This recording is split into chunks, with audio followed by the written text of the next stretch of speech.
Bizarre Brain Comics.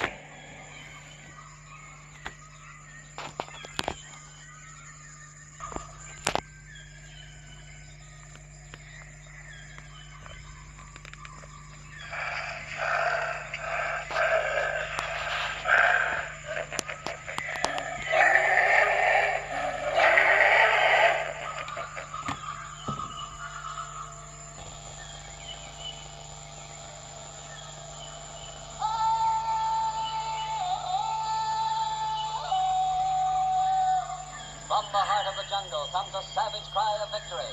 This is Tarzan, Lord of the Jungle.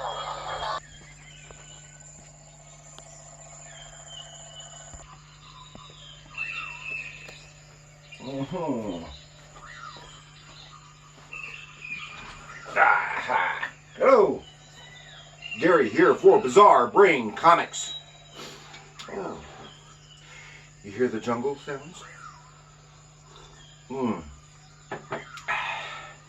Yes, because this time going to be talking about Tarzan. Oh! I ruined that one. And I've got, just to show you here, I've got 3 of my oldest Tarzan comics. But the story I want to talk to you about is in this one, right here. One that's got the least pleasing cover and is also in the worst condition. This is Tarzan number 16, and the story is The Beasts in Armor, drawn by Jesse Marsh. And of course this is 1950, no credits, so I will just presume that it's written by Gaylord Dubois, who wrote most of the Tarzan comics from Dell through Gold Key period. And Jesse Marsh was the primary Tarzan artist in the comic books from mid 40s through the mid 60s, early to mid 60s.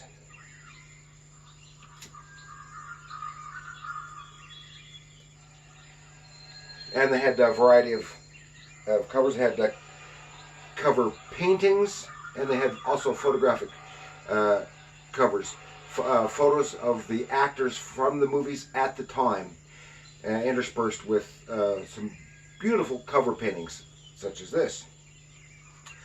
And unfortunately, the interior art could not begin to hold a candle to the beautiful painted covers. So, don't have a whole lot on the background of these. Of course, this has nothing to do with the Tarzan comic strips from the newspapers. None of the stories and none of the artwork. I mean, the comic strip artists were head and shoulders above what was done in the comics at this time, in the comic books at this time, which is unfortunate. I'd like to have seen them do some reprints from there during this period. So,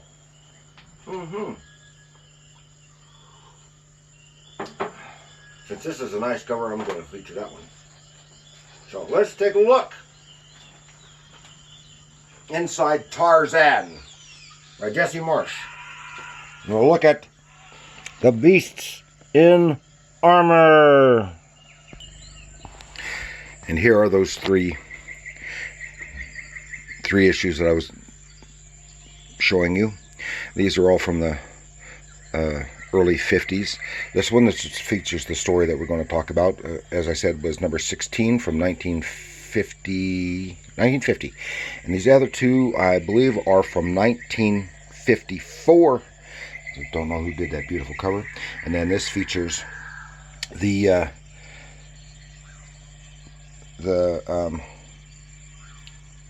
wonderful photo cover with painted background, featuring Lex Barker, who was the Tarzan actor at the time. He was the stories in the movies were kind of lackluster, but he was an excellent Tarzan. In fact, from what I understand, Edgar Rice Burroughs himself selected him because he looked so much as the way he had envisioned the character. Okay. And here is a Mego Tarzan figure with an ape. It's from the 1970s. I think this is from the time when DC was doing the comics at the time. And of course, the ape didn't have an ape that really fit him that well, so I used this one figure of King Kong from the Peter Jackson movie.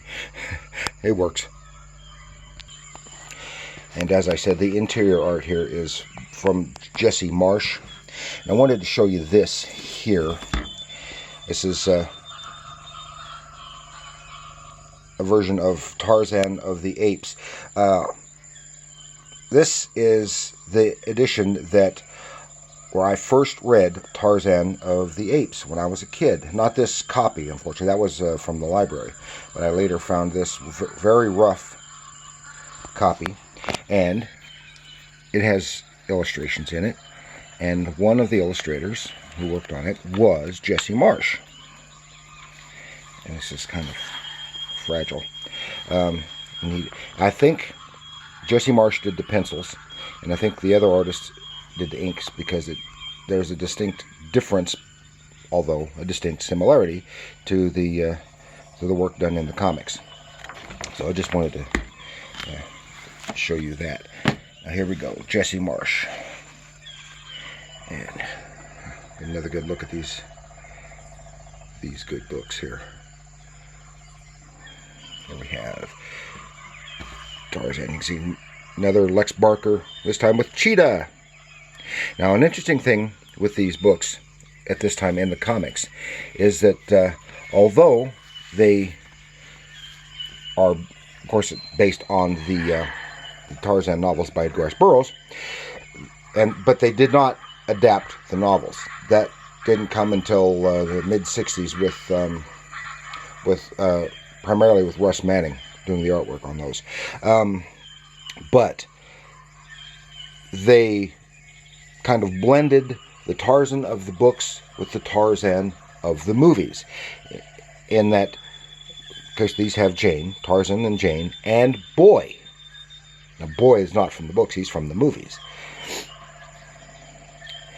And in the books, Tarzan's son was Korak. Now, in the 60s, they merged that.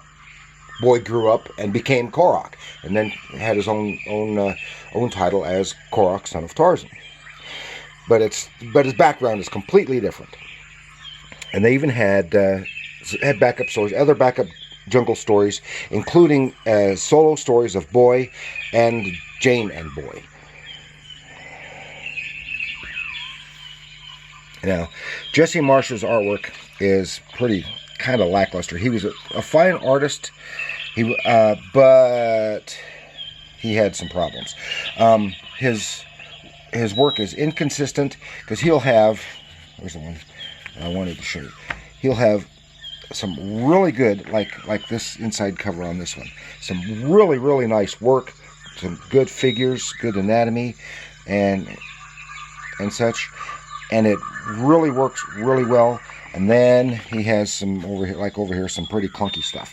Now I'm drawing on my memory here, and that he did some good jungle scenes. He did some nice female figures and some good animals, which is, I think, why he was doing Tarzan in the first place. Even though his men weren't usually as nearly as good, and his Tarzan really lacked, as far as I'm concerned. I'm drawing from memory, and if I'm misremembering, please forgive me if I'm wrong, but I recall reading that Jesse Marsh had a bit of a drinking problem, and he would sometimes go on a bender for several days, and then come up against his deadline and really rush his work. And it shows. Okay, here we have Tarzan in a flying in an airplane. He's to investigate because he's going. They have a valley, the Palo Dawn, which is from the books, which has some dinosaurs and some strange people and lost civilizations. And in the comics, they've kind of combined all of the lost civilizations that Tarzan come across in the books and put them all into Palo Dawn, which they weren't. They were in various other places, and they had some dinosaur critters here in Palo Dawn. And here he is flying because something's happened and some of the critters have gotten out from this valley. And he's flying over and you see some dinosaurs, theropod dinosaurs, and he finds a good place to land. There's been some flooding, which was why they got out. He was being menaced by a pterosaur, and he had to do some outflying and take him down. Standard 3-tier, 6-panel page layout. Usually did not diverge too much from that, and had some decent storytelling, and then some very lackluster storytelling. But here you can really see what's going on. You can always see what's, his artwork always tells the story. Boy had stowed away after Tarzan took off, camouflaged the seaplane. Boy had stowed away, and now he's just sitting there fishing. Well, he catches a few fish. He's going to build a fire so he can cook it. And what, these two juvenile dinosaurs approach him up and get him up a tree, and they take his fish. Well, he says, "I hope you choke on him." Now, his boy figure is, well, a little rough, but it's very good, and had decent work on the dinosaurs for the time of the scientific knowledge.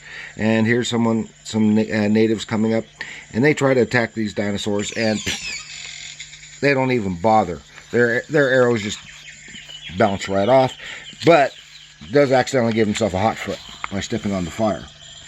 And here's all the noise. Tarzan comes back, and he comes up with a little thing to try to outdo the dinosaurs. The mama or papa dinosaurs come back to where the babies are, and is attacking the tree that has Boy in it.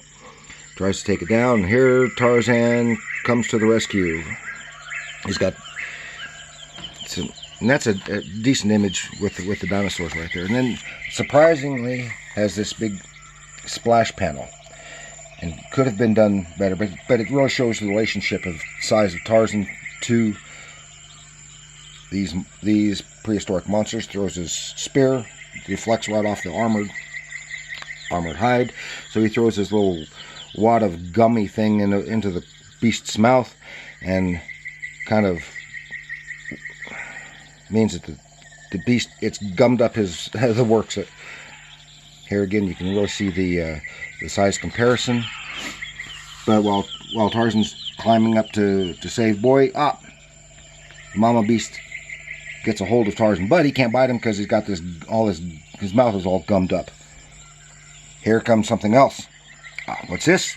It's a griff. It's a type of Triceratops with a rider on it. This is a guy who's a friend of Tarzan's, and he takes on this theropod. It's probably supposed to be a Tyrannosaurus, but it doesn't work. He's got the wrong kind of forelimbs.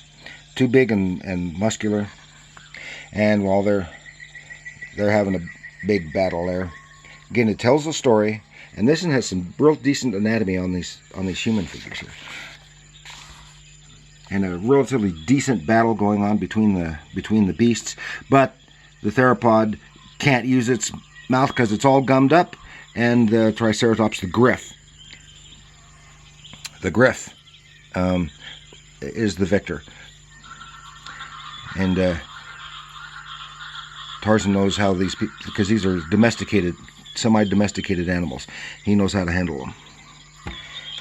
And this turns out to be Tarzan's friend, Ot, who is from Palo Dawn, but it doesn't make sense because these guys, they just have pointed ears, and they're referred to as cat people, which is silly because in Tarzan the Terrible, where the book has Palo Dawn in it, and he meets Ot, they are monkey men. They have tails and prehensile tails and feet like monkeys. And here all they have is and they're furred. And these guys, no fur, no tail, no feet, no funny feet, just pointed ears, kind of like a cat. So they call them cat people. Here they are coming back and find out. Oh, this is a fairly decent show. It's all the tribesmen on their griffs, heading back to the city of Allure, and you can see the volcano in the background. And they find out, okay, it tells the story that these people on a flying machine, from a flying machine, have taken over trying to get treasure from the people here. Now here, this is, Tarzan just takes up, but see, this should be a very dynamic image, and it's not. Very, very lackluster. Same thing with this here. These two panels could have been incorporated into one very visually stimulating, dynamic image. Here's the city, and here we see the barricade, the wall that they built around the plane to protect it from the people. And here they are. Tarzan climbs up, and he overhears these gangsters talking. And here they are, and they've got a prince who's held hostage. That's how they're playing poker. Just some typical gangsters. Now, this is probably one of the most interesting images in the whole story. Seeing these characters, and they're very condescending towards this prince. Tarzan doesn't like that. He climbs up. See, really crude figure on this one. Tarzan jumps in, tries to take him on, and he gets a very... That, again, should have been a very dynamic image, and it's not. He takes their guns, throws them out, but one guy still has a gun, and while he's fighting them, Tarzan gets clunked on the head and is overpowered, eventually overpowered. It's a long fight sequence, but Tarzan's clunked on the head. Here, you could barely see it. If it wasn't for the... here it is, you can see, for the caption, you would know that's what happened to him. But it is. They realize that they're being surrounded by the griffs, and they're in trouble, so they rush out, they get their guns, and here they are under attack. Now, that would be a frightening scene to anybody. A bunch of people riding these Triceratops to try to take them on. And here it is. The prince yells to tell him that Tarzan has been injured.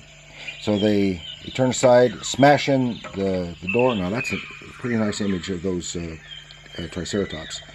And they come in and bring Tarzan around. Why haven't you freed the prince? That's a kind of a clunky figure right there. And they said, well, but he's in chains. We can't break the chains. So here, another image that should have been very dynamic and really, really highlighting the power, physical strength of Tarzan, and you can barely see it. Barely see what's happening when Tarzan breaks the chains with his own strength, and you can't see it. Then they rush out, they get back on the griffs, and they take on the stockade where the airplane is. The guys are trying to take off, they're shooting. And they open the stockade. There's a griff right there, and they're trying to get away. That's the sound of the engines startles the griff, allowing them to get out. There we go. All this time, Boy is right there with them. Startles the griff. But they can't get very well airborne, and they crash into the lake, and they're done for. See, another poor image of Tarzan. This image of this man here, this is a pretty nice figure. And again, a decent image with the griffs all in line. They got the king and the prince, and they're escorting Tarzan back to where his plane is hidden, along with Boy, and they see the baby theropods who had attacked Boy before, and they're laying dead. And they said, "Oh, they must have killed these." And so, yeah, here they actually call them tyrannosaurs, but they're not. Not with those forelimbs, they're not. Anyway, they thank these people for killing them, but oh, we didn't do it. We just found them dead. Boy takes a look, and sure enough, they had choked on those spiny fish that he had caught. So he got his wish. He said, I hope you choke on them, and they did. Then they get back in the plane and fly away. Really kind of lackluster. He was a good, stable artist, but it just didn't work that well. So here's you'd have a text page. This is how they could get the magazine rate for the comics. Text story. The backup story here of Two Against the Jungle. And actually, this is still Jesse Marsh art. And I think the artwork in this story is better than in the main story. I like it better. You can see he did good with the animals. There's that snake that's attacking them. And then here's another shorter Tarzan story with the giant eland. Here's Tarzan is riding an oversized water buffalo, and here also just as interesting, they'd have stuff about Jesse Marsh. Pages telling about the animals or the people or what have you, and there's a real nice illustration of these zebras. And still, it's Jesse Marsh, but it is superior to what he usually did in the stories. Here we have some gorillas, and they came out real nice. Bolgani. Now this is a nice Tarzan figure. And listen too, and it's more dynamic and well, not as good as it could have been. And these birds, the terror birds that these people had domesticated and rode amongst these cavemen. Another nice figure. See, so he could draw nice. Here's a solo boy story. Nice line. So he can draw better, but it was very touch and go. Well, that's pretty much all I've got to show you for Tarzan. At this point, Jesse Marsh art. I hope you enjoyed it. It's a good introduction to the artist and to these books. Please share with your other comic book friends, or if you're just a Tarzan fan, that's great. And now remember, comics are art.